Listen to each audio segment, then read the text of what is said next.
자면서 듣는 현대어 불경. 옷가라얼문 보살행경. 바라밀 TV.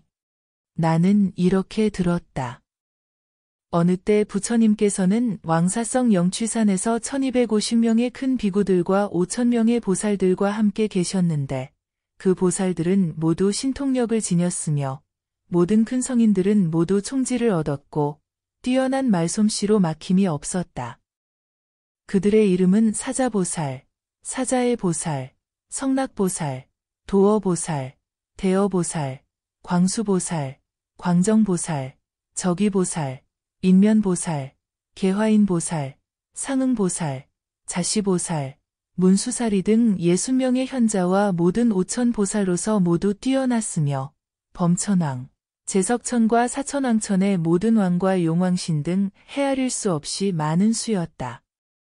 그때 국왕, 대신, 장자, 거사와 모든 신하와 관속들은 의복, 음식, 의약, 침구 등으로 세존께 공양하였는데 세존의 이름은 널리 멀리 퍼져 있었으니 즉 열애, 진실을 아는 자, 완전한 깨달음을 얻은 자, 지혜와 행실을 갖춘 자, 올바른 길을 가는 자, 세간을 아는 자, 비교할 수 없는 스승, 사람을 다스리는 자, 하늘과 인간의 스승, 깨달음을 이루신 세상에 존경받는 분으로서 모든 신통과 지혜로 보지 못하는 것이 없었다.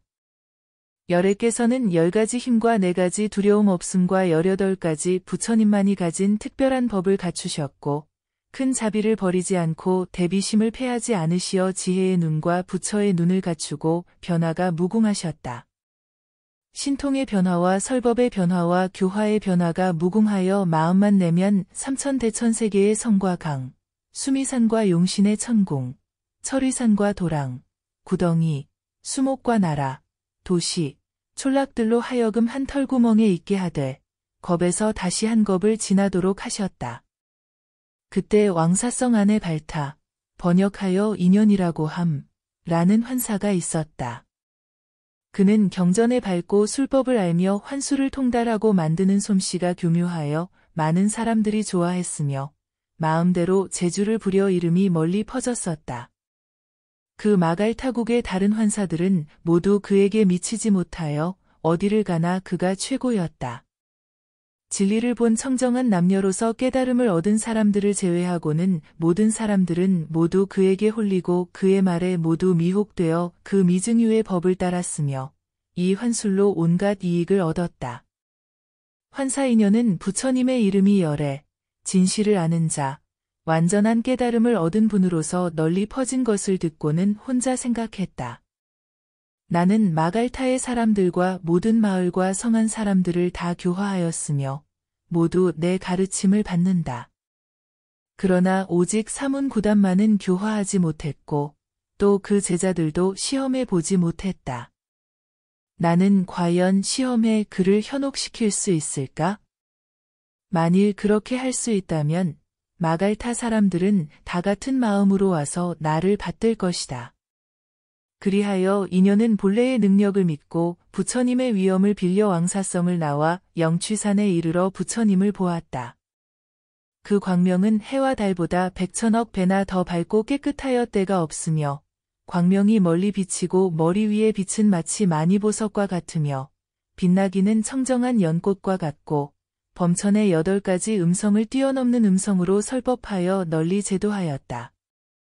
부처님의 모습이 훌륭하고 장엄한 것을 보고는 몹시 기뻐하면서 가만히 생각했다.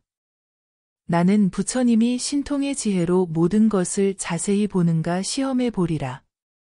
그는 곧 부처님께 나아가 머리를 조아려 예배하고 부처님을 시험하기 위하여 생각했다. 나는 부처님을 초청해 보자. 만일 내 뜻을 알면 내 청을 받지 않을 것이요. 만일 모르면 틀림없이 받을 것이다. 부처님께서는 그 뜻을 아시고 인연과 왕사성의 모든 사람들을 불쌍히 여겨 그들을 제도하기 위해 잠자코 그 청을 받아들이시되 비구들과 함께 가기로 하셨다. 그때 인연은 생각했다.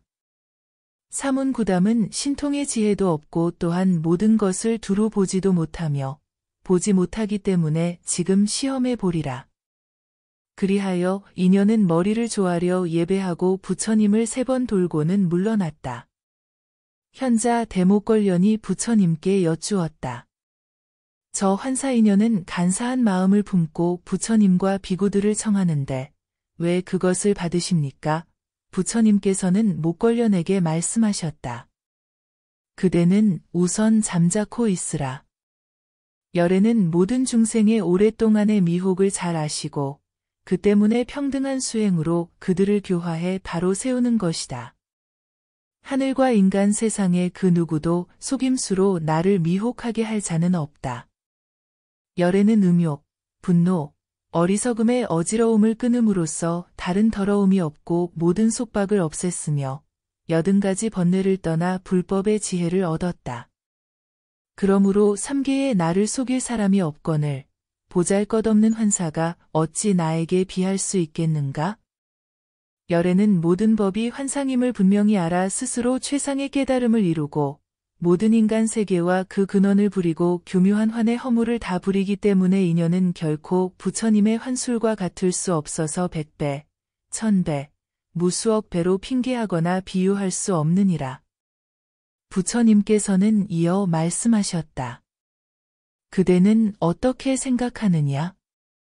환사인연이 과연 요술로 삼천대천세계를 장엄하여 깨끗하게 할 수 있겠는가? 목걸련은 대답하였다. 그 요술로는 할 수 없습니다. 부처님께서는 말씀하셨다. 열애는 마음만 내면 삼천대천세계를 장엄하여 한 털구멍에 넣을 수 있지만 부처님의 환술은 결코 속일 수 없다. 설령 열방의 불국토의 수람과 단절이라는 바람이 삼천대천세계를 부쉈다가 다시 본래대로 돌리고 추측과 주지라는 바람이 세상을 돌며 파열사나라는 바람이 33천을 돌아다니고 최파라는 바람이 수미산을 무너뜨리며 구나라는 바람이 큰 불을 일으켜 이 세상을 태우고 치화라는 바람이 삼천대천세계를 한 번에 태우고 요새라는 바람이 큰 비를 내리며 고갈이라는 바람이 물난리의 재앙을 제거한다 하더라도 부처님께서는 이어서 말씀하셨다. 나는 지금 이러한 바람 이름을 대략 말했지만 이러한 바람이 겁에서 겁을 지나 끝날 때가 없다면 어떻게 생각하느냐? 과연 어떤 사람이 허공에서 이러한 바람 속에 앉아 4가지 마음을 지으면서 이 모든 바람을 한 겨자씨 속에 넣되 그 겨자씨가 걸림도 없고 부서지지도 않아서 모든 하늘과 사람으로 하여금 모두 편안하고 즐거워하면서 놀라지 않게 하겠는가? 열애의 환법은 이보다 나아 끝이 없으니 그 가르침을 따르는 제자들이 따라올 수 있는 바가 아니니라. 이에 목걸련은 모인 사람들 앞에서 머리를 조아려 예배하고 부처님께 여쭈었다. 예, 세존이시여, 저희들은 좋은 이익을 얻었습니다. 왜냐하면 세존님의 위신은 뛰어나시며 이러한 존귀함은 그 끝이 없기 때문입니다. 열애의 이러한 변화를 들은 사람들은 기뻐하면서 좋은 이익을 얻고 최상의 깨달음을 향한 마음을 내며 모두 기뻐하여 그 공덕이 헤아릴 수 없었다. 이에 환사인연은 왕사성에 들어가 자신의 집으로 돌아갔다. 그날 밤에 성 안의 물구덩이 더러운 곳에 요술을 부려 큰 강당을 짓고는 비단꽃 일산을 달고 당기 번기를 세우고 땅은 평평하고 수목이 무성하며 병과 보배 그릇과 향로, 제기 등의 온갖 꽃과 향을 흩어놓았다. 강당 옆에는 8천 그루의 보배나무를 심어 가지와 잎과 꽃과 열매가 여러 빛깔로 향기로우며 모든 나무 밑에는 여러 비구를 위해 사자좌를 펴고 강당 중앙에는 특별히 열애님을 위해 사자좌를 만들었는데 모든 보배로 다리를 만들고 장식은 무량하며 높이는 4장 9척이요. 그 자리 사면에는 4그루의 보배나무를 세우고 온갖 맛의 여러 가지 음식을 만들어 공양하는 사람은 500명인데 모두 단정하고 깨끗한 보배로 몸을 장식하였다. 환사인연이 이렇게 만들었을 때 사천왕이 그 환사가 요술로 지은 강당으로 가서 인연에게 말했다. 매우 훌륭합니다. 인연님. 곧 열애님을 이 강당에 청하여 공양하십시오. 그리고 과연 내가 그 부족함을 도울 수 있도록 허락하시겠습니까? 저는 궁궐을 지어 열애님께 바치고 싶습니다. 이에 인연은 더욱 기뻐하여 미증유의 기쁨을 얻고 천왕님, 마음대로 하십시오 라고 하였다. 사천왕은 곧 변화로 궁궐을 세우니 극히 아름답고 묘하여 인연이 세운 것은 압도되어 나타나지 않았다. 그때 제석천은 32,000명의 부인과 함께 인연의 강당에 가서 그에게 말했다. 훌륭합니다. 참으로 좋은 이익을 얻었습니다. 곧 열애님을 이 강당에 청하여 공양하십시오. 과연 내가 그 부족함을 도울 수 있도록 허락하시겠습니까? 저는 궁궐을 지어 열애님께 바치고 싶습니다. 이에 인연은 더욱 기뻐하여 미증유의 기쁨을 얻고 가만히 의심하면서도 제석천님, 마음대로 하십시오 라고 하였다. 제석천은 곧 변화로 큰 궁궐을 지었는데 도리천의 가장 훌륭한 궁궐보다 더 훌륭하였다. 그리고 변화로 보배나무를 심었는데 그 아름다움이 다른 나무들보다 뛰어나 인연과 사천왕의 강당과 궁궐의 여러 아름다운 나무들을 압도하였다. 인연은 가만히 생각했다. 세존님은 비범하시다. 이런 신묘하고 존귀한 하늘과 천자들이 큰 공양을 일으켜 열애님께 봉사한다. 나는 지금 차라리 내가 세운 강당을 없애버릴까? 아주 잘못된 일이다. 어찌 감히 이것을 저 어르신께 드릴 수 있겠는가? 그리하여 인연은 그것을 없애려 하였으나 없어지지 않았으므로 온갖 술법을 다 써보았다. 그러나 없앨 수가 없었다. 그리하여 요술로 만든 음식과 강당과 장엄한 사자좌들은 영원히 진실하여 변화시킬 수 없었다. 인연은 놀라고 괴이하게 여겨 가만히 생각했다. 옛날에는 요술을 부려 나타나라고 하면 곧 나타나고 사라지라고 하면 곧 사라졌는데 지금은 열애님을 위해 변화로 만든 공양을 변화시킬 수 없구나. 이에 제석천은 인연의 생각을 알고 곧 그에게 말했다. 당신은 부처님을 위해 요술로 만든 장엄한 공양 거리를 고치지 못하거든 본래대로 두십시오. 그 때문에 열애님을 뵙고 기뻐하여 항상 편안하고 열반의 길에 이르게 될 것입니다. 그때 인연은 매우 기뻐하면서 이른 아침에 가서 부처님께 여쭈었다. 공양할 시간이 되었습니다.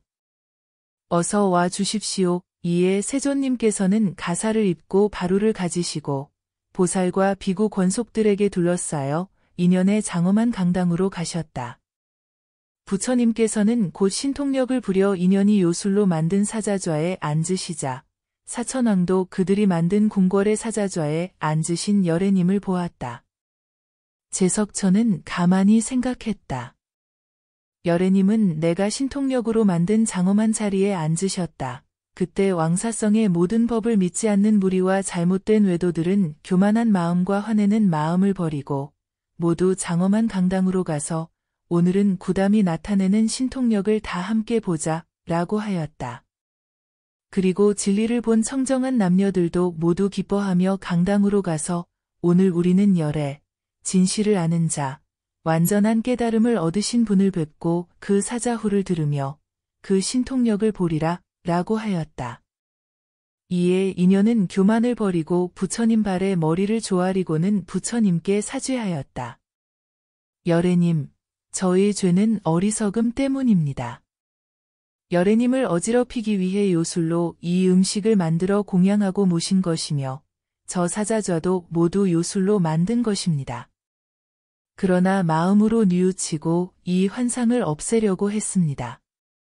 부처님께서는 거룩한 뜻으로 불쌍히 여기시고 용서하시어 이 모든 시설을 변화시키지 못하게 하셨습니다. 이에 부처님께서는 인연에게 말씀하셨다. 모든 사람들과 그 소유는 모두 환상과 같고 앉아있는 모든 비구도 환상과 같으며 내 몸도 지혜의 변화여 이 삼천대천세계도 또한 환상과 같아서 이것은 모두 인연으로 말미암아 각각 모여 있는 것이다. 그리고 곧 변화로 만든 음식을 가지고 나누어 주셨다. 이에 인연환사와 범천왕, 제석천, 사천왕과 공양을 돕는 모든 사람은 변화된 음식을 들고 세존님과 비구들에게 공양하였다. 이에 현자 대가섭이 개송으로 말했다. 지금 만든 자리와 또 거기 앉은 사람 뜻이 고요하고 평등하니 훌륭하여라. 집착 없는 보시네. 사리불이 개송을 외쳤다. 지금 공양하는 마음과 그것을 받는 이의 뜻. 이렇게 늘 평등히 깨닫나니 이것은 빠르고 다한 보시이다. 수보리가 개송을 외웠다. 이 보시는 보시 됨 없고 받는 이도 받는 것 없다. 그 누구든 이렇게 행하면 이것을 다한 보시라 한다. 아나니 개송을 외웠다. 이 보시를 존귀하다 하고 먹는 사람도 마음이 없다. 몸과 마음이 집착 없나니 이를 세상의 훌륭한 수행이라 한다. 광영보살이 말했다. 비유하면 저 환사 인연이 이 변화를 나타내는 것과 같이 모든 세상이 또한 이와 같으니 어리석은 자는 이해하지 못한다. 광조보살이 말했다. 비유하면 나무 밑에 앉은 사람들 모두 헛개비로 된 것처럼 모든 헛개비도 또한 공하여서 모두 평등해 차이가 없다. 사자보살이 말했다. 사자 외침이 들리지 않을 때 작은 짐승들 숲속에서 울다가 사자가 부르짖으면 열방으로 달아나 다 숨는다. 인연 그대는 원망이 있어 술로 사람들을 미혹시키지만 열애님께서 나타내는 신통은 어떤 악마도 당하지 못하네. 사자의 보살이 말했다. 이 음식은 요술로 된 것. 공양하는 사람도 또 헛개비다. 먹는 사람도 모두 헛개비이니 훌륭하다. 집착 없이 바치네. 자시보살이 말했다. 기름으로 제호를 밝히면 그 빛은 더욱 밝게 빛나네. 인연의 요술은 이와 같은데 부처님 신통은 널리 나타나네. 연수동자가 말했다. 비유하면 본래 이곳이 모두 헛개비로 지어진 것처럼 인연이 일으키는 요술은 여러 사람을 속여 현혹시킨다네. 모든 법이 이와 같아서 본래 모두 평등하건만 그러한 줄을 깨닫지 못하고 어리석음으로 생사속을 헤매네. 이에 세존께서는 인연을 교화하기 위하여 그 강당 동쪽에 신통력으로 궁궐을 짓고 거기에 장자를 있게 하여 인연에게 말씀하셨다. 지금 무엇을 하고 있소? 인연은 말했다. 나는 사문구담님과 그 비구들을 공양하고 있습니다. 장자는 말했다. 그런 말 하지 마시오.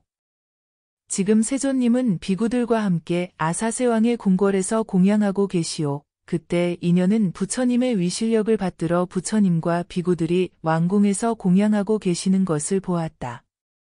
그러자 부처님께서는 다시 변화로 장자를 만들어 강당에 들어가 인연에게 물었다. 지금 무엇을 하고 있소? 인연은 답하였다. 지금 부처님과 비구들에게 공양하고 있습니다. 장자는 말했다. 그런 말 하지 마시오. 지금 부처님과 비구들은 외도들에게서 걸식하고 계시오. 이때 인연은 부처님의 위실력을 받들어 부처님과 대중이 외도들에게서 걸식하고 계시는 것을 보았다.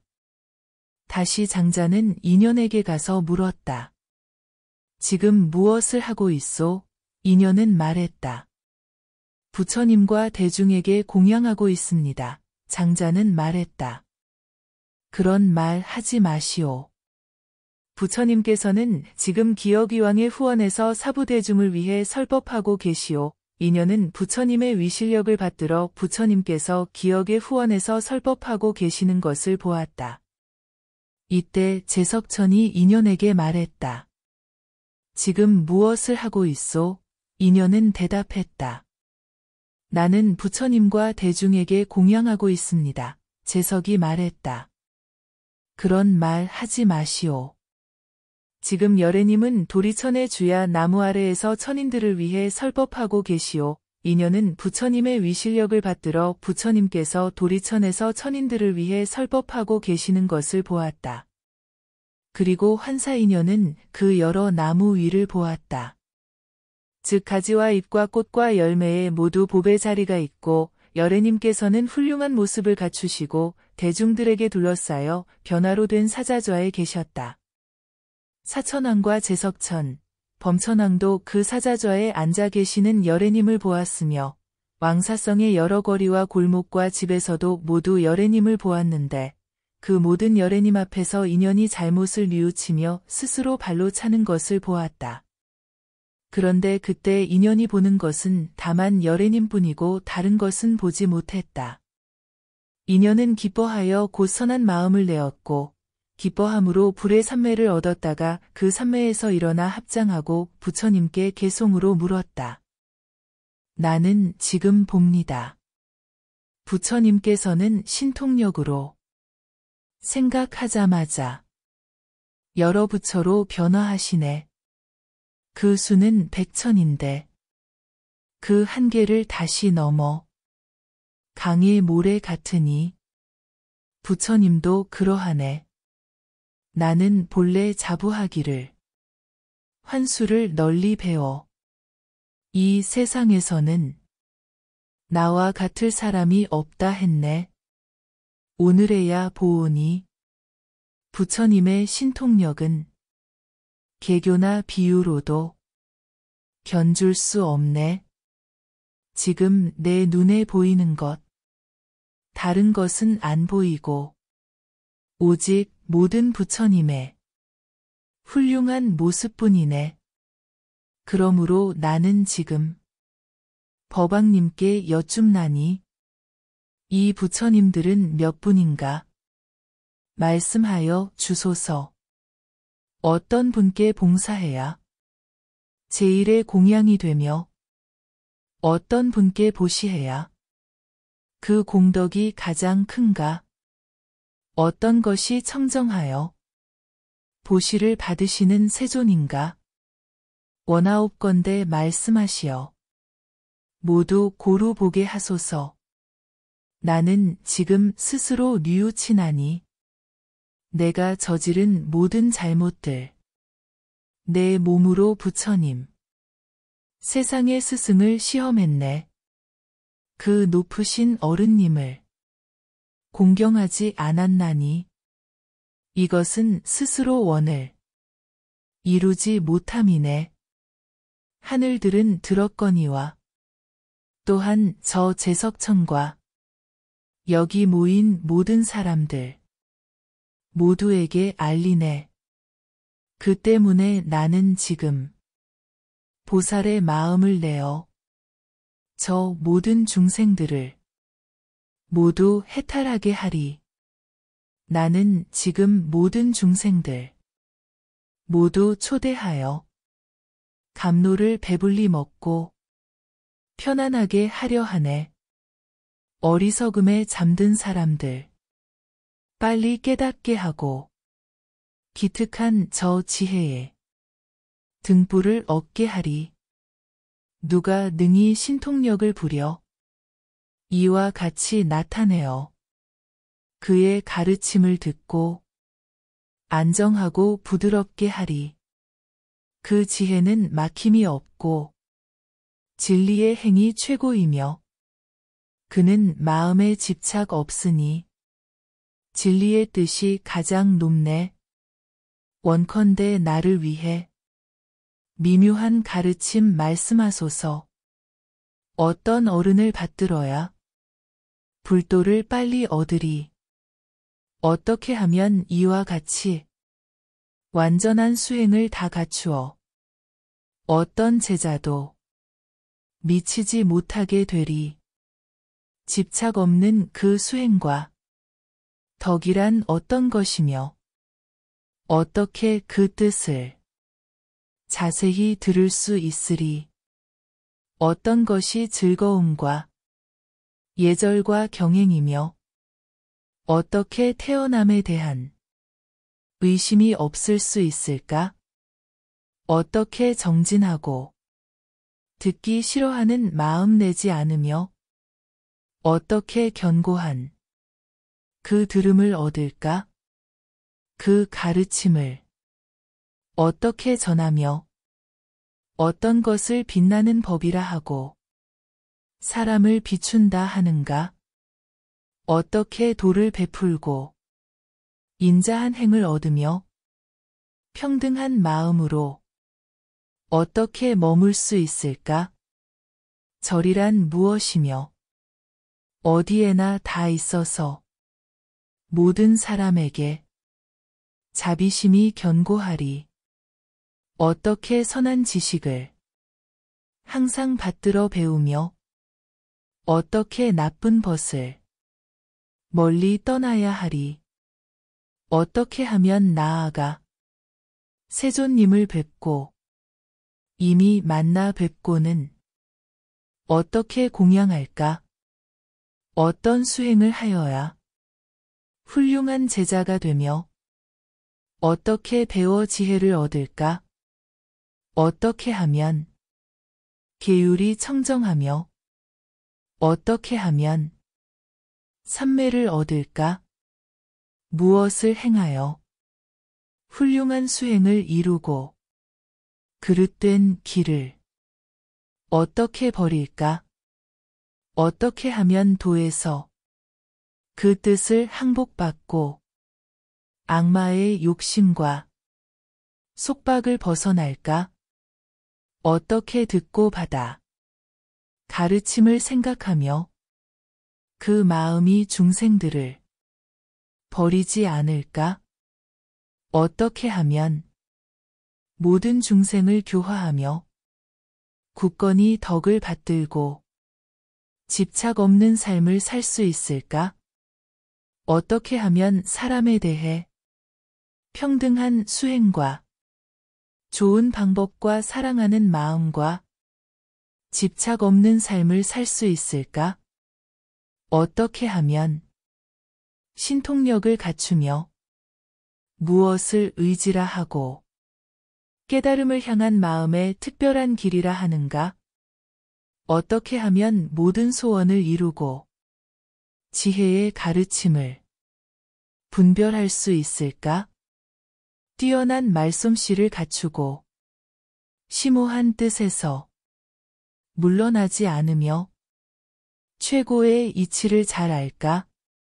어떻게 하면 여기서 깨달음에 이르는 수행을 얻고 이미 도를 깨닫고는 미묘함을 환히 알까? 모든 것을 다 아는 것.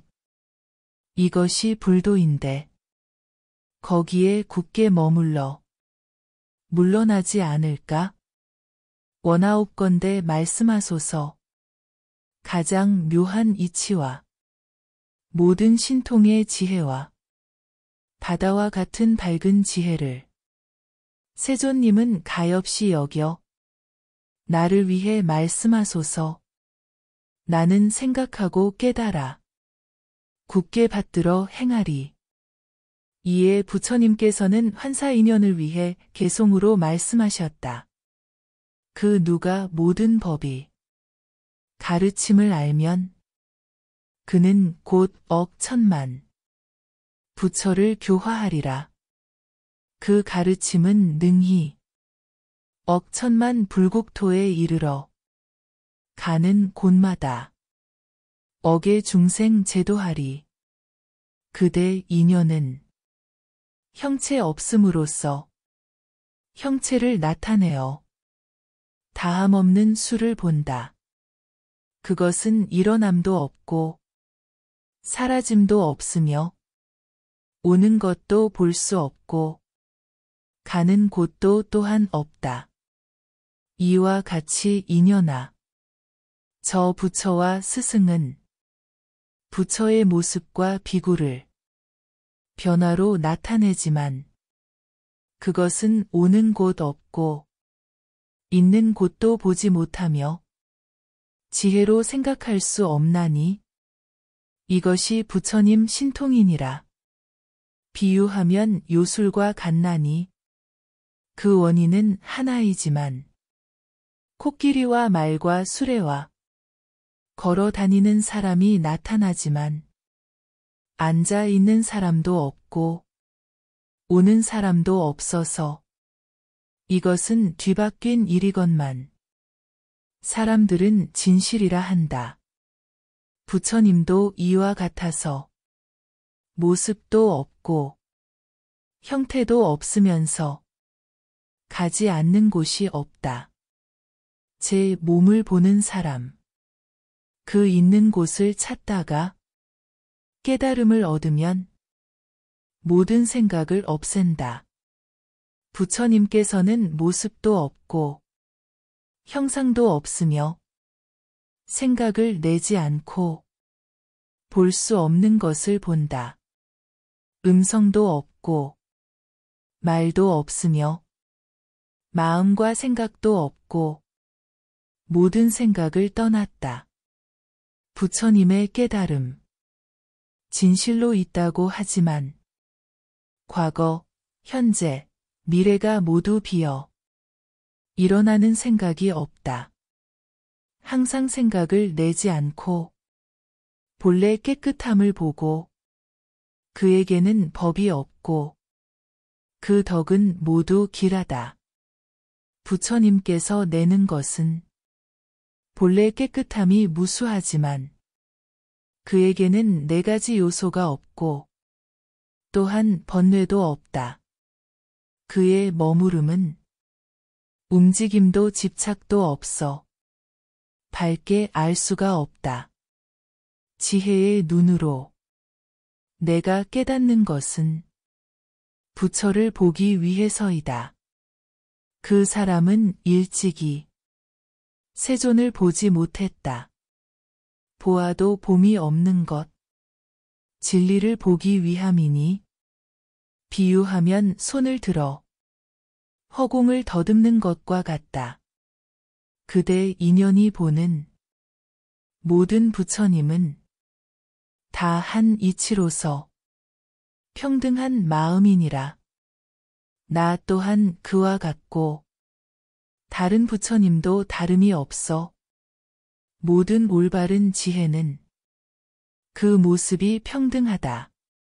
그 계율이 청정하고 삼매가 평등하며 선정과 지혜와 해탈도 평등하다. 뛰어난 지혜 등에서 견해를 초월하는 모든 힘이 부처님의 훌륭한 덕이다. 공의 이치 평등하고 도를 행하는 모습과 모든 법은 머무름에 얽매이지 않는다. 모든 것은 요술과 같아 본래 깨끗하고 해탈이어서 이룰 것이 없고 일으키는 장엄이다. 인연은 알아야 하네. 한 부처님께 공양함이 시방의 모든 부처님께 공양함이 되는 것을 여기서 이와 같이 법이 평등함으로 여러 가지를 구하여도 끝내 얻지 못하리라. 모든 것을 깨끗하게 하는 사람들의 보시와 모든 보시는 다 큰 결실을 얻는다. 모든 것이 청정하고 법이 모두 평등하며 부처는 여럿이 아니고 또한 차별도 없다. 모든 것이 모두 진실로 부처이거늘 뒤바뀐 행실이 있으면 부처를 보지 못하리라. 지금 이 모든 부처님이 나타내는 모습은 모두 다 평등하여 있는 곳이 없느니라. 그대 인연과 같이 부처를 본다 하지만 비유하면 그대가 요술로 만든 것과 같다. 비유하면 오온을 보라. 그 또한 이와 같으니 모든 번뇌와 어리석음으로 집착한다. 그러나 그것은 생겨남이 없고 실체가 있지 않으며 있는 곳이 없으며 또한 세워질 것도 없다. 이것은 볼 수 없고 또한 색깔도 없으니 자세히 이것 보면 오래 머무는 것이 아니다. 오온도 그러하여 마치 요술과 같지만 중생들은 다투어 자신을 탐낸다. 모습 없는 모습으로 나타날 수 있는 모습인데 불도를 바로 깨달으면 멀고도 다시 멀다. 허망한 법에 온갖 생각 일으킴으로 온갖 인연으로 형태없는 나무를 낸다. 온갖 일들과 갖가지 생각을 내지만 모든 생각을 끊으면 이것들은 본래 없다. 누구나 그 인연과 그 지음을 알면 그는 곧 법을 알아 욕심을 떠나리라. 욕심의 법을 떠나면 곧 진리를 알고 곧 도를 보게 되어 그 눈이 청정하리. 부처님께서 이 개송을 외우시자 환사인연은 유순법인을 얻고 5,000명은 미증유의 깨달음을 얻어 모두 최상의 깨달음을 향한 마음을 내었으며 200,000명은 번뇌를 멀리 떠나 진리의 눈이 깨끗해졌다. 이에 부처님께서는 변화의 음식을 드신 뒤에 인연의 보시의 공덕을 증대시키려고 개송으로 말씀하셨다. 이러한 보시의 생각을 하지 않는 과보는 받는 사람이 깨끗해지고 모든 보시가 이롭게 하니 인연의 공덕은 원만하리라. 현자 대목걸련이 부처님께 여쭈었다. 원아옵건대 세존님, 이 요술로 된 강당이 이대로 있어 밤낮 7일 동안 사라지지 않게 하소서. 부처님께서는 곧 위실력으로 그 요술로 된 강당이 밤낮 7일 동안 서서 사라지지 않게 하시고 그 장엄함이 본래와 같게 하셨다. 그리고 부처님께서는 자리에서 일어나 비구들과 보살, 하늘, 용, 귀신, 건달바 등과 함께 부처님의 처소로 가셔서 설법을 듣고 계셨다. 이에 인연은 부처님께 나아가 머리를 조아려 그 발에 예배하고 부처님을 3번 돌고는 합장하고 서서 부처님께 여쭈었다. 세존님, 보살은 몇 가지 수행으로 머무르는 곳을 삼아 깨달음의 자리에 이를 바른 이치를 깨닫습니까? 이에 부처님께서는 말씀하셨다. 자세히 듣고 잘 생각하라. 나는 너를 위해 보살의 깨달음의 자리를 설명하리라. 이에 인연은 비구들과 함께 분부대로 듣고 있었다. 부처님께서는 말씀하셨다. 보살은 4가지 일로 진리에 머물러 깨달음의 자리에 이르게 된다. 첫째는 마음이 항상 신통의 지혜를 익히고, 둘째는 모든 사람을 버리지 않으며, 셋째는 공덕을 구하여 실증이 없고, 넷째는 모든 법을 보호하여 항상 정진하는 것이니, 이것이 4가지로서 깨달음의 자리에 이르느니라. 또 4가지 청정한 수행으로 깨달음의 자리에 이르게 된다. 첫째는 지키는 계율이 청정하고, 둘째는 뜻과 성품이 청정하며, 셋째는 지혜가 청정하고, 넷째는 태어남이 청정한 것이니, 이것이 그 4가지이니라. 또 4가지 법이 있어서 제자나 연각이 미치지 못한다. 첫째는 그 수행이 사선을 넘어서고, 둘째는 그 마음이 많은 곳에 머물며, 셋째는 중생을 크게 슬퍼하고, 넷째는 뛰어난 말솜씨로 여러 가지 가르침을 펼치는 것이니, 이것이 그 4가지이니라. 또 4가지 위의 수행이 있다.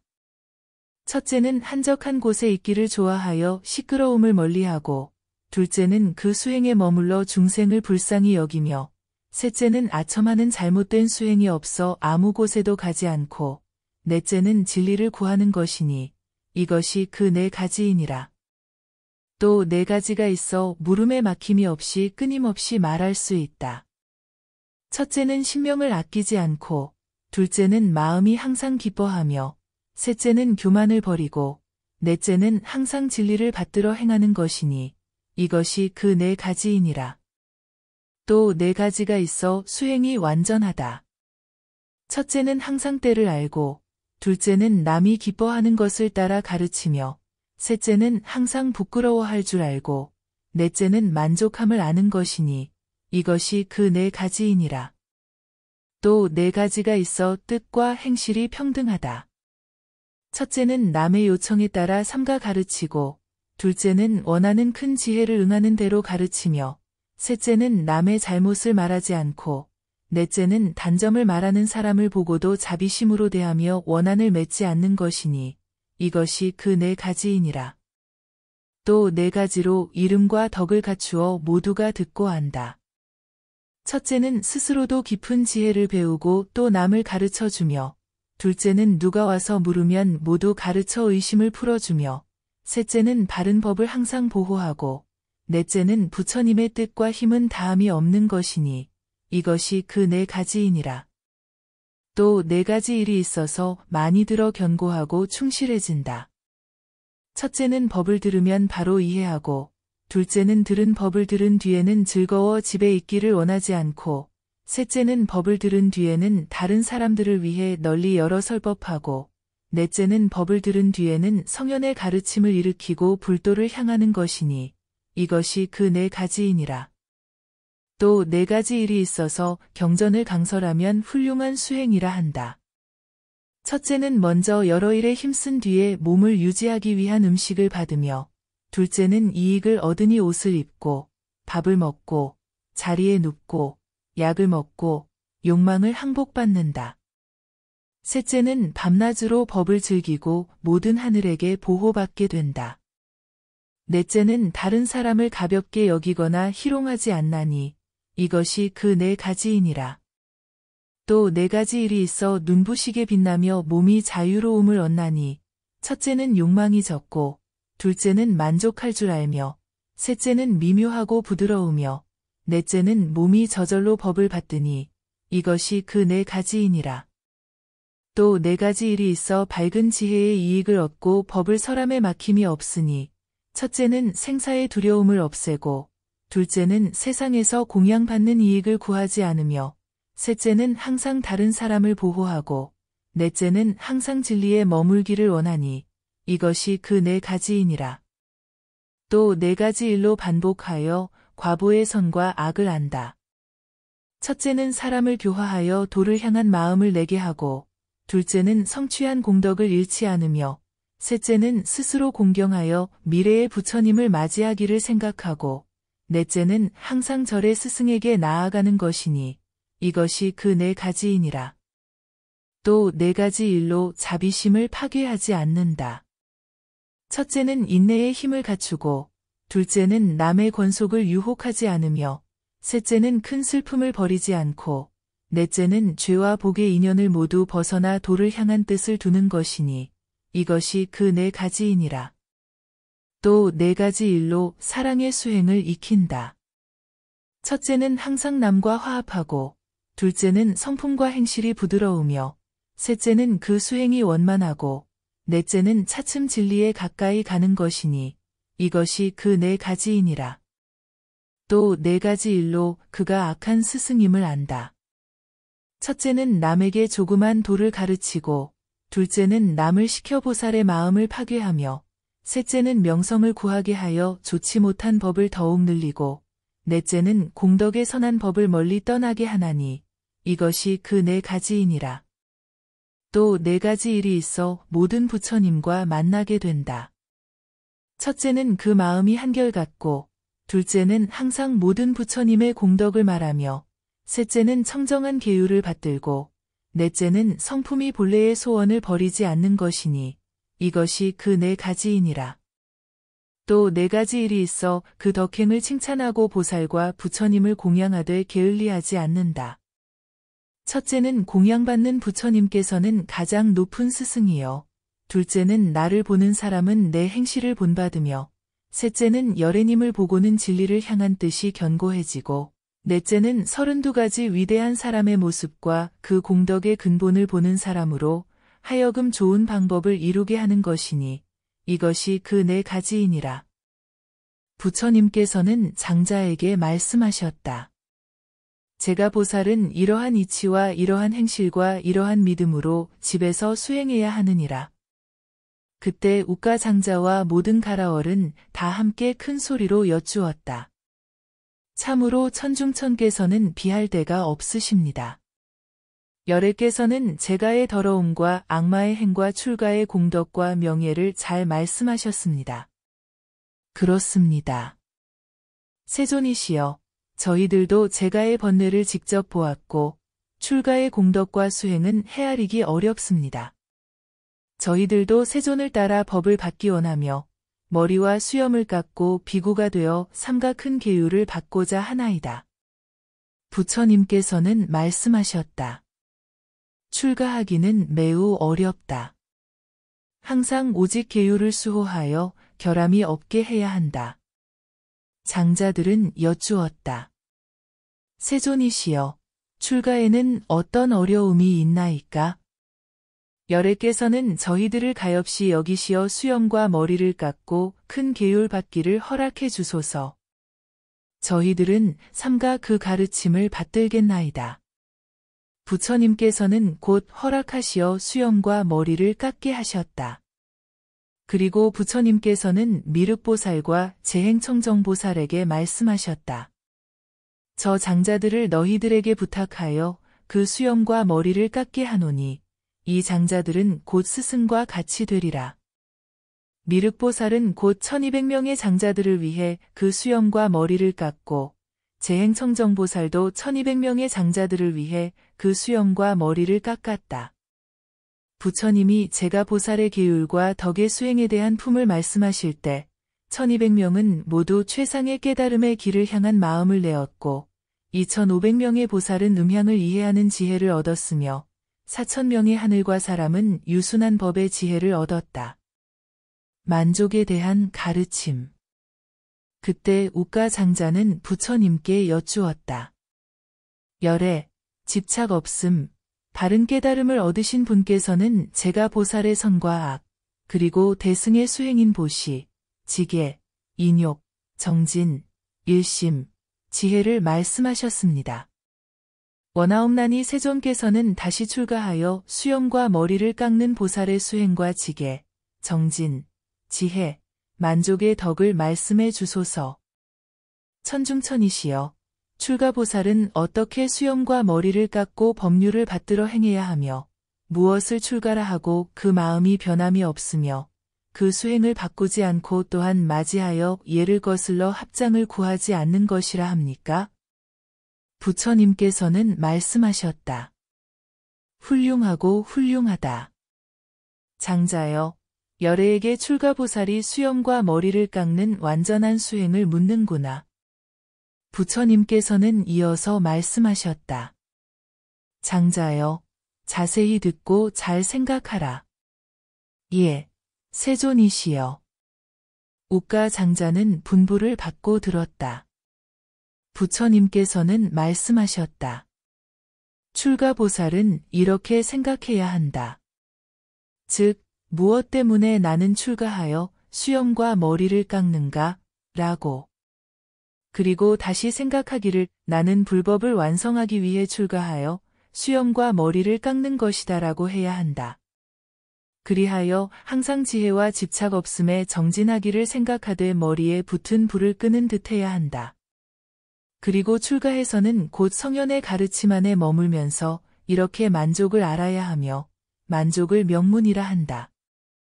음식에서 만족을 알면 음식에서 만족을 아는 것을 명문이라 하며 친구에서 만족을 알면 친구에서 만족을 아는 것을 명문이라 하며 의학과 의복에서 만족을 알면 의학과 의복에서 만족을 아는 것을 명문이라 한다.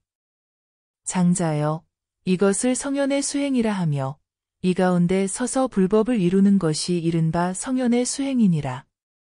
부처님께서는 장자에게 말씀하셨다.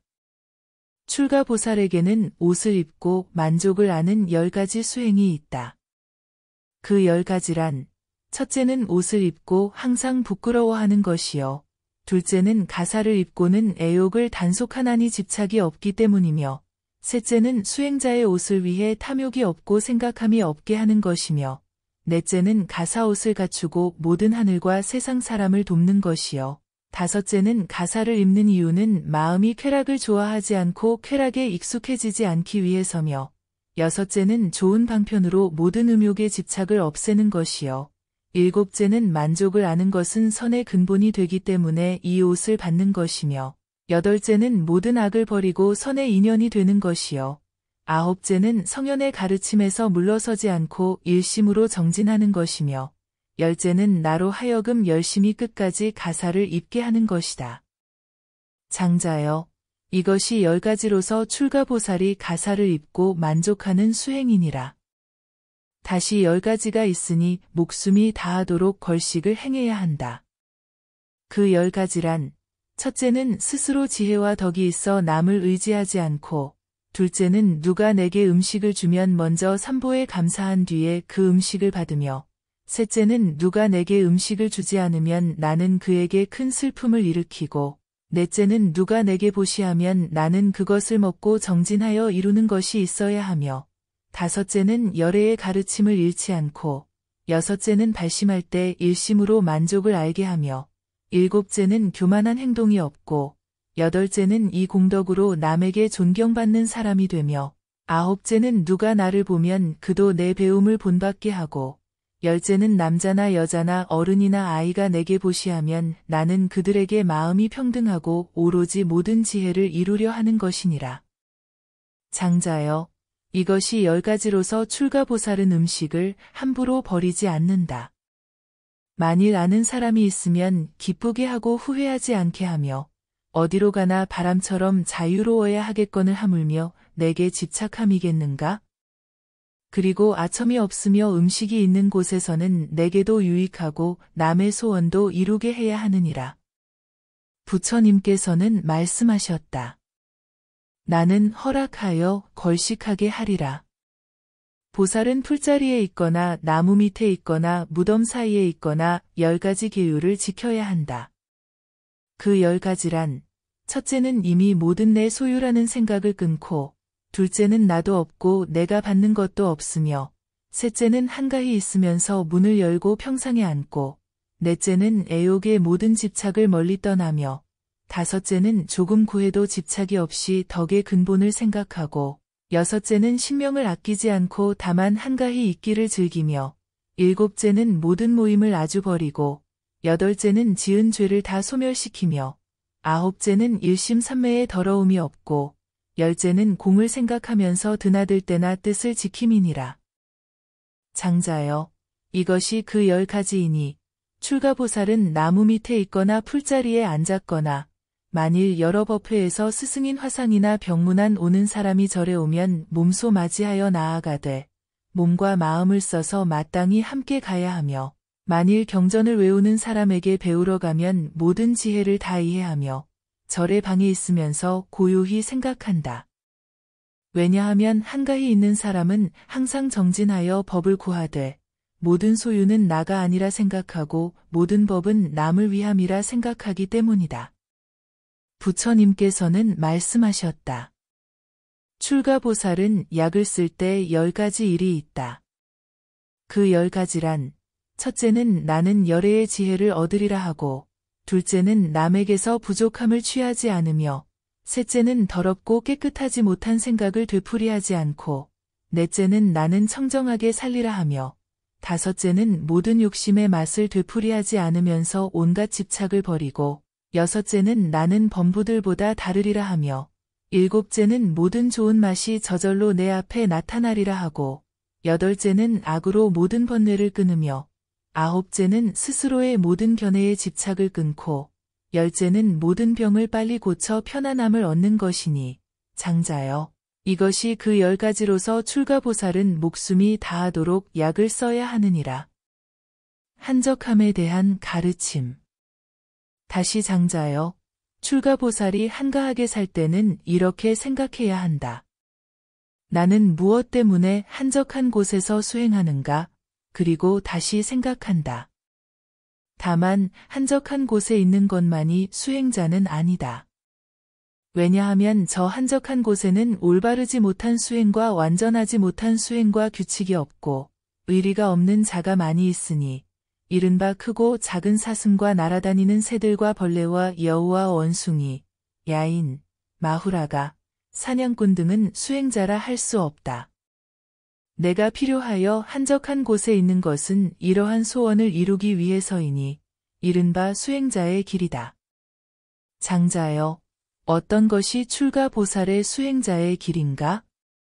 이른바 뜻이 어지럽지 않아 모든 지혜와 이해와 모든 슬기를 얻고 들음을 갖추며 여기에서 깨달음을 얻고 큰 자비를 익히고 대자비를 버리지 않으며 5가지 신통과 6가지 바라미를 얻고 그 마음이 자제하여 모든 지혜를 버리지 않으며 좋은 방법의 지혜로 말하고 모든 법을 베풀며 사람들을 교화하고 4가지 은혜를 어기지 않으며 6가지 생각을 하고 들으면 곧 익히며 일심으로 정진하고 법을 받들어 바르게 알며 일심으로 도의 지혜를 얻어 고요한 곳을 떠나지 않으며 바른 법과 인연의 죄와 복을 단속하며 고든 견해로 모든 생각과 생각 없음을 끊고 고든 생각으로 설법하기를 원하며 항상 고든 말로 모든 죄를 끊어 복을 구족하고 고든 다스림으로 모든 소유의 집착을 끊으며 고든 행실로 불도에 이르고 고든 마음으로 모든 지혜를 얻으며 고든 선정을 행해 공에서 두려움이 없고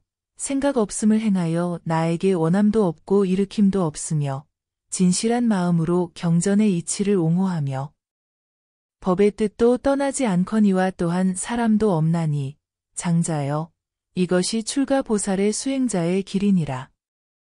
장자여 저 출가보살은 여러 가지 일을 익히지 않고 이렇게 생각해야 한다. 나는 모든 사람을 위해 덕의 근본을 익히고 나 한 사람만을 위해 선의 근본을 익히지 않아야 한다. 부처님께서는 말씀하셨다.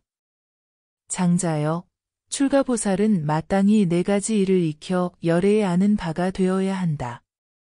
그 4가지란 첫째는 법회를 익히고 둘째는 남의 말을 익히며 셋째는 열애를 공양하고 받들어 섬기기를 익히고 넷째는 끊임없이 부처님의 가르침을 익히는 것이니 이것이 그 4가지로서 항상 여러 수행을 해탈하는 것이다.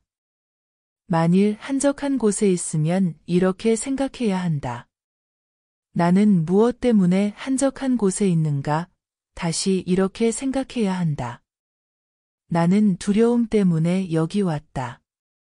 무엇이 두려운가?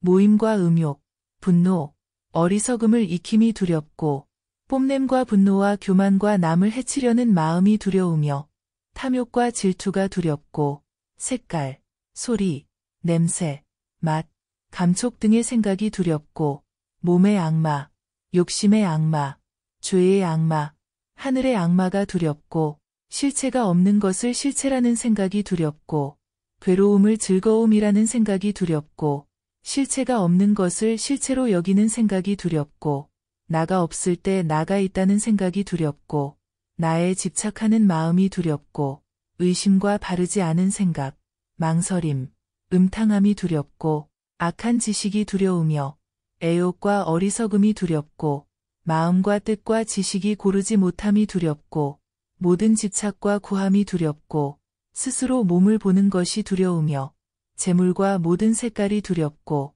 잘못된 견해가 두렵고 욕망과 욕망 없음과 다른 생각을 탐내는 것이 두렵고 보지 못하는 것을 보았다고 하는 것이 두렵고 듣지 못하는 것을 들었다고 하는 것이 두렵고 의식 없이 말하는 것이 두렵고 수행자의 번뇌가 두렵고 여러 가지 수행이 두렵고 욕계, 색계, 무색계가 두렵고 지옥, 축생, 악귀가 두렵고 태어날 때 겪는 8가지 어려움이 두렵고 태어날 때 겪는 5가지 고통이 두렵고 갑작스런 생각과 모든 선하지 못한 법이 두렵다. 나는 이 때문에 여기 왔으며 집에 있을 수 없었다. 모든 모임의 시끄러움 속에서 일심으로 공을 생각하면 이로써 두려움에서 해탈하고 모든 과거를 두려워하는 보살은 모두 두려움으로 인해 해탈하며 한적한 곳에 힘을 입어 불도의 두려움 없음을 얻는다. 나는 두려움으로써 모든 두려움을 초월하여 한적한 곳에 머무르지만 모든 두려움을 나에게 가져오기 때문에 나에게 머무르고 나에게 집착하여 시내에 더럽혀지며 나에게 집착하고 나를 일으켜 아상이 있고 잘못된 견해가 있다. 이른바 나의 몸이라는 생각이 있으므로 내 몸을 지키기 위해 이 한적한 곳에 온 것이다. 나의 집착을 끊고 나의 인연을 단속하려면 나를 한적한 곳에 있게 하여 평등한 마음으로 두려움 없음을 얻어야 한다.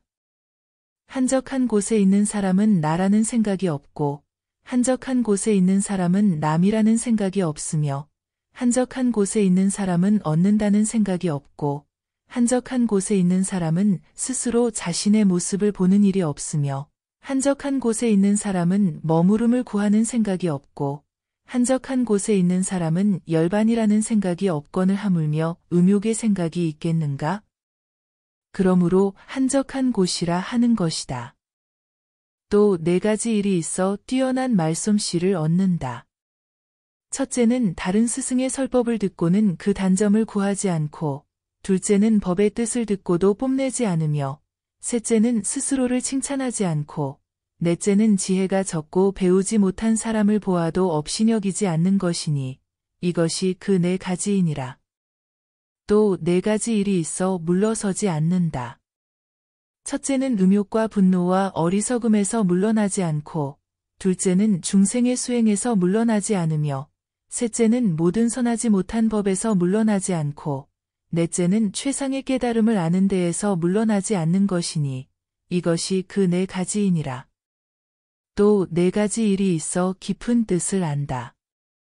첫째는 12인연을 알고, 둘째는 스스로 불도를 알아 바르게 깨달으며, 셋째는 모든 법은 한 이치인데 그 이치는 모두 공한 것이요. 넷째는 불도를 다 아는 것이니, 이것이 그 4가지이니라. 또 4가지 일이 있어 불도를 이루게 된다. 첫째는 계율과 인욕이 청정하고, 둘째는 나쁜 길을 깨끗이 제거하며, 셋째는 진실하고 아첨함이 없으며, 넷째는 좋은 방법대로 행하여 그 본래의 수행을 따르는 것이니, 이것이 그 4가지이니라. 또 4가지 일이 있어 모든 바람일을 이루어 가르침에서 물러나지 않는다. 첫째는 한 바람일로 모든 바람일에 다 들어가고, 둘째는 좋은 방법으로 모든 사람을 모두 진리에 들게 하되 집착이 없으며, 셋째는 모든 법을 보되 다 한 법으로 삼아 모든 욕심에서 떠나고, 넷째는 모든 부처를 보되 다 한 부처로 여기나니, 법의 몸이기 때문에 이것이 그 4가지이니라. 그리하여 모든 깨달음을 향한 수행을 이루어 법에서 물러나지 않느니라. 부처님께서 이 4가지 일의 글궐을 말씀하셨을 때 환사인연은 깨달음의 지혜를 얻고 기뻐 뛰어서 땅에서 4장 9척의 허공에 있었다. 그때 부처님께서는 환사인연의 마음속을 아시고 곧 미소 지으셨다. 현자 아난이 개송으로 부처님을 찬탄하면서 여쭈었다. 뛰어나고 헤아릴 수 없는 위엄. 지혜로운 일은 해와 달보다 박나니 과거, 현재, 미래의 모든 세상이 그 이름 듣고 덕을 칭찬하네. 모든 것을 아는 지혜를 깨닫고 부처님께서는 자유자재를 얻으셨나니 지금 부처님께서는 왜 웃으십니까? 원하옵나니 말씀해 주소서. 모든 중생들 서 있거나 혹은 지어졌거나 사람들 마음을 보셨으면서 어르신께서는 거기에 집착하지 않으시네. 뛰어남, 중간, 하위. 그 누구든 이와 같이 다 깨끗하네. 지금 부처님 웃으셨나니 원하옵건대 말씀해 주소서. 모든 하늘은 그 소리 듣고 인간 세상의 사람들도 그러하오며 제석천과 아수라, 건달바와 마후라가 범천도 그러한데 그 소리 고요하고 깨끗해. 저들이 가진 모든 음성이 부처님 음성과 비교할 수 없네. 저 달이 내는 광명, 또 해와 마니보석과 또 제석천의 광명, 모든 광명과 또 범천에 그 광명은 모두 사라져. 모두 다시 안 나타나네. 부처님께서 광명을 내실 때에는 모든 국토를 다 비추시네. 모든 깊은 법을 다 아셨거니 모두 고요하고 모두 공이라. 거기에는 나도 없고 또한 그 수명도 없네. 그것은 있지도 않고 없지도 않으니 이 두 가지 일이 다 없네.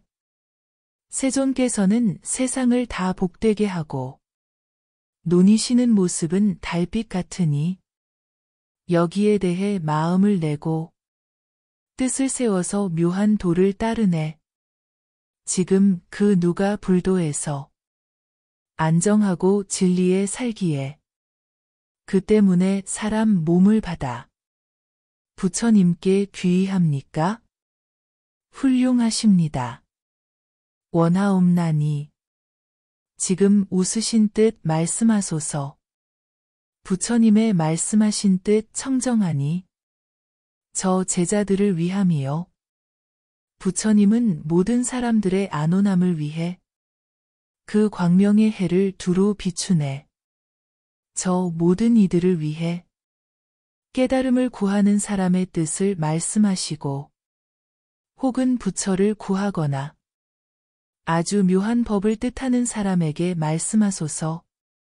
이 천중천께서는 모든 지혜에 의심이 없으시니 원하옵건대 말씀하소서. 그것을 따라 불도를 얻으리다. 이 빛은 부처님의 광명의 불꽃. 청정하여 더러움을 모두 없애고 돌아와 부처님의 몸을 돌고는 정수리에 사라져 나타나지 않네. 그때 부처님께서는 현자 아난에게 말씀하셨다. 너는 환사인연이 허공에 솟아올라 있는 것을 보느냐? 아난이 대답하였다. 이미 보았습니다. 세존님, 부처님께서는 말씀하셨다. 저 훌륭한 사람 인연은 92,000겁 뒤에 부처가 되어 이름을 엄정왕 열애, 진실을 아는 자, 완전한 깨달음을 얻은 자, 지혜와 행실을 갖춘 자, 올바른 길을 가는 자, 세간을 아는 자, 비교할 수 없는 스승, 사람을 다스리는 자, 하늘과 인간의 스승, 깨달음을 이루신 세상에 존경받는 분이라고 할 것이며 그 세계 이름을 대정이라 하고 그 겁 이름을 환화라고 할 것이다. 그 엄정왕 열애의 대정세계는 사람들이 많지만 편안하고 즐거우며 오곡이 풍성하고 그 땅은 평평하고 넓어 언덕이 없으며 해와 달이 밝게 비치고 수목으로 장엄하며 모든 향기가 가득하고 번기와 당기를 항상 달았으며 그 사람들은 원하는 대로 모두 부처님을 뵙고 그 소유는 모두 저절로 생겨날 것이다.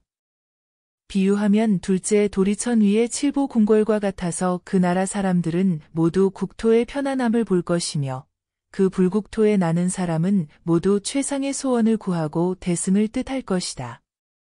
엄정왕 열애는 만년 동안 세상에 살다가 열반한 뒤에는 그 법이 억년 동안 세상에 행해질 것이다. 그 부처님께서 열반하실 때에 문칭이라는 보살이 있는데 부처님께서는 그에게 깨달음을 줄 것이라고 말씀하시며 내가 멸도한 뒤에 이 문칭 보살이 부처가 될 것이니 그 이름을 보달 열애, 진실을 아는 자, 완전한 깨달음을 얻은 자, 지혜와 행실을 갖춘 자, 올바른 길을 가는 자, 세간을 아는 자, 비교할 수 없는 스승, 사람을 다스리는 자, 하늘과 인간의 스승, 깨달음을 이루신 세상에 존경받는 분이라고 할 것이다라고 하리라. 그때 훌륭한 사람 인연은 허공에서 내려와 부처님 발에 머리를 조아리고 여쭈었다. 부처님께서는 저의 스승이시며 올바른 길로 인도하십니다. 세존님, 저는 무수억 백천명의 사람들과 함께 완전한 깨달음을 얻으신 분과 비구들에게 귀의합니다. 만일 열애께서 본래 없으시면 모든 부처님도 다르지 않게 본래 없을 것입니다. 열하는 것은 파괴됨이 없고 열하는 것은 움직임이 없으며 열하는 것은 생각이 없고 열하는 것은 일어남이 없으며 열하는 것은 행함이 없고 열하는 것은 둘이 없는 것입니다. 열애가 본래 없다는 것도 그와 같습니다. 나는 이로 인해 깨달았습니다. 이에 현자 아난이 훌륭한 사람 인연에게 물었다. 열애님의 가르침에서 무엇을 얻었기에 열애가 본래 없다고 하는가? 지금 그대는 본래 없음을 다 벗어났는가? 인연은 답하였다. 모든 법을 다 버려야 열애의 법이 일어납니다. 아나님은 어떻게 생각하십니까? 열애님은 본래 없음을 모두 깨닫고 완전한 깨달음을 이루신 것입니다. 그러므로 열애가 본래 없고 파괴할 자도 없음을 나도 얻었고 모든 사람들도 본래 없음을 얻었습니다. 현자님, 어떻게 생각하십니까? 열애의 가르침 안에 들어 있습니까? 예, 아나님, 진리는 둘이 없습니다. 생각이 있는 자는 그 알미 많습니다. 왜냐하면 온갖 생각을 버려야 부처님의 지혜를 이루기 때문입니다. 그때 아나는 부처님께 여쭈었다. 예, 세존님, 훌륭한 사람 인연이 과연 장차 본래의 요수를 가지고 모든 하늘과 사람들을 미혹시키지는 않겠습니까? 부처님께서는 말씀하셨다. 이제 인연은 진리의 지혜의 요술에 들어갔다. 왜냐하면 밝은 지혜에 뛰어난 말솜씨를 쓰기 때문이다. 그리고 세존님께서는 훌륭한 사람 인연에게 말씀하셨다. 그대는 과연 능히 헛개비로 모든 하늘과 세상 사람을 미혹시킬 수 있느냐? 그는 대답했다. 예, 세존님. 세존님께서 미혹시키는 것처럼 나도 그렇게 하겠습니다. 왜냐하면 자아가 없음을 아는 것이 곧 큰 수행이기 때문입니다. 사람이 있다는 것을 수명이 없다고 하고 사람이 없다는 것을 사람이 있다고 합니다. 열애는 글자도 없고 깨달음의 자리에 있지도 않거늘 어떤 가르침에 나아감이 있고 나아감이 없겠습니까? 그러한데 거래와 교법이 있다고 하며 열반이 없는데 열반의 법을 나타냅니다. 그러므로 세존님은 평등한 수행을 말씀하시어 모든 하늘과 세상 사람을 현혹시키십니다. 그것은 열애님 공덕의 평등함을 말씀하시기 위해서입니다. 그때 부처님께서는 훌륭한 사람 인연을 칭찬하셨다. 훌륭하고 훌륭하다. 인연아, 그대 말과 같다. 큰 환상을 위해 소리 없는 진리를 말씀하신 것이다. 그때 인연은 부처님을 따라 출가하기를 청하였다. 부처님께서는 미륵보살에게 말씀하셨다. 그대는 이 환사의 수염과 머리를 깎아 사문이 되게 하라. 미륵은 분부를 받들고 곧 인연으로 하여금 출가할 뜻을 이루게 하고는 돌아와 부처님께 여쭈었다. 그렇습니다. 세존님. 이 사람은 보살의 모습도 아니요 사문도 아닙니다. 왜냐하면 그 보살은 신통의 지혜를 이루고 삼계에 있으면서 중생을 교화하나니 이것을 보살의 출가라 하기 때문입니다. 이렇게 말했을 때 5,000명의 사람들은 최상의 깨달음을 향한 마음을 내었고 200명의 비구는 번뇌가 사라지고 의심이 풀렸다. 그때 현자 아난이 부처님께 여쭈었다. 이 경을 무엇이라 이름하며 어떻게 받들어야 합니까? 부처님께서는 말씀하셨다. 이 경의 이름을 환사인연의 가르침이라 하고 또 깨달음의 세계로 들어서는 길이라고도 하느니라. 부처님께서는 이어서 말씀하셨다. 아나나, 만일 어떤 보살이 부처를 뵙고자 한다면 모든 사람들을 위하기 때문에 이 경을 수지하고 외우며 그 뜻을 밝히고 남을 위해 설명해야 한다. 왜냐하면 보살이 이 경에서 진리를 구하는 것을 대승의 평등한 가르침이라 하기 때문이다. 그러므로 이 경 이름을 깨달음으로 들어서는 길이라 하는 것이다. 부처님께서는 아난에게 말씀하셨다. 나는 이 경을 너에게 부탁한다. 마음으로 생각하고 입으로 외우며 이 경을 받아 지녀라. 만일 듣고 받들어 행하면 모든 악이 저절로 사라질 것이니 그 사람은 500 부처님을 뵌 뒤에 불도를 얻을 것이다. 그때 훌륭한 사람 인연이 부처님께 여쭈었다. 이 경을 받는 사람은 모두 공덕을 심을 것입니다. 그렇습니다. 세존님. 저도 본래 배웠습니다. 왜냐하면 이 경을 듣는 사람은 모두 본래 선한 뿌리가 있고 좋은 지혜를 갖추었기 때문이니 제 마음도 그와 같습니다. 부처님께서 이 경을 다 말씀하시자 훌륭한 사람 인연과 비구 현자 아난과 모든 하늘, 용, 귀신, 아수라와 세상 사람들은 이 경을 듣고 기뻐하면서 머리를 조아리고 물러갔다.